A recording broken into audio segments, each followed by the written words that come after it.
The cover of Breaking Dawn by Stephanie Meyer is very closely related to the heavy plot that lurks in the background of all three books. All through the series, I can acknowledge the fact that in Breaking Dawn, Bella will finally get her dream of being with Edward forever. There is a slight issue to this complicated dream, and that's why I feel this cover image is so powerful. For my imagination, this serves as a great metaphorical image in context for this particular novel.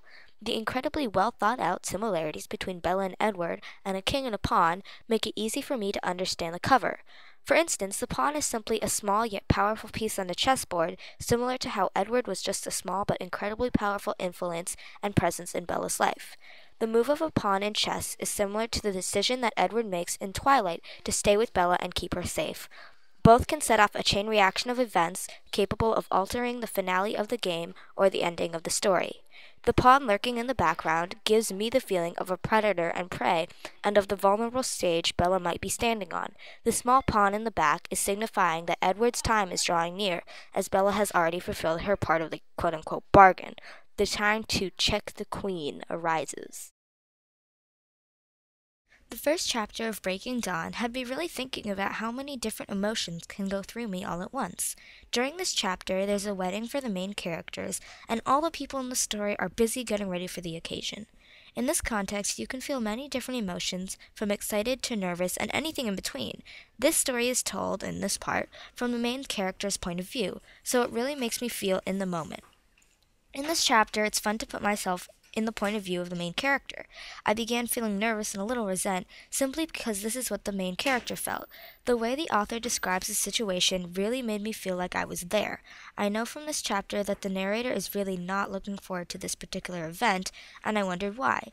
In a way, a great way to hook the reader is by immediately raising a question. As I sat waiting for one of the 3 traffic lights in town to turn green, I peeked to the right. In her minivan, Mrs. Weber had her whole torso in my direction. Her eyes bored into mine, and I flinched back, wondering why she didn't drop her gaze or look ashamed. It was still considered rude to stare at people, wasn't it? Didn't that apply to me anymore? In the first paragraph of my book, the first inference I can make is that the narrator, because it's being read as I, is sitting in a car.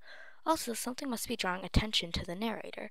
The narrator is probably Bella, because all the books are mainly focused on her. Some questions that aroused in my head was why was Bella getting so much attention? Another inference, even though it's certainly normal to drive around town.